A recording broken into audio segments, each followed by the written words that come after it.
العين حق كما قال النبي عليه الصلاة والسلام. السلام. كما جاء في حديث عبد الله بن عباس في صحيح الإمام مسلم أن النبي صلى الله عليه وسلم قال: العين حق ولو كان شيء يسبق القدر لسبقته العين. وإذا استغسلتم فاغسلوا. وقد جاء الدليل على ذلك في كلام الله عز وجل في إثبات العين، ومنهم من فسر قول الله جل وعلا على لسان يعقوب: يا بني لا تدخلوا من باب واحد وادخلوا من أبواب متفرقة. المراد بذلك حتى لا يصابوا بالعين فيعجب الناظر دخولهم فينظرهم ويحسدهم في ذلك، فأراد أن يتفرقوا حتى لا يقع الإعجاب في القلب فيقع في ذلك الأثر. وكذلك أيضا منهم ما فسر قول الله جل وعلا: وإن يكاد الذين كفروا ليزلقونك بأبصارهم يعني أنهم يصيبونك بعين. فنقول في ذلك في هذا إنما يتعلق به هو محمول على العين في كلام بعض المفسرين.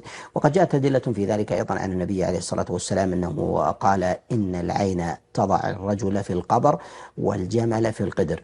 وجاء في ذلك أيضا بعض الأحاديث فيها، منها حديث عملية كما في قصة الرجل الذي نظر الرجل الآخر فصرع. فنقول من جهة ثبوتها هي ثابتة من جهة ثبوتها، وهي قوة كامنة غير مدركة ولا محسوسة بالإحساس، وإن وجد الإنسان لها أثرا أو شعورا في نفسه، إلا أنها من جهة الثبوت قد ثابتة ومن جهة التجربة معلومة.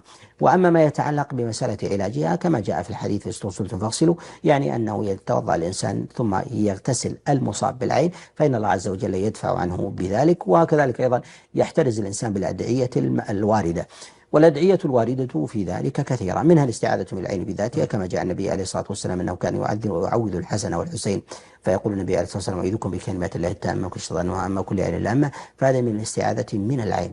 ومنها أيضا الاستعاذة العامة عموما من شر الناس، قراءة المعوذات، وكذلك أيضا قل هو الله أحد وآية الكرسي أيضا مما تدفع سورة الشيطان وكذلك تكسر النفس، والله أعلم.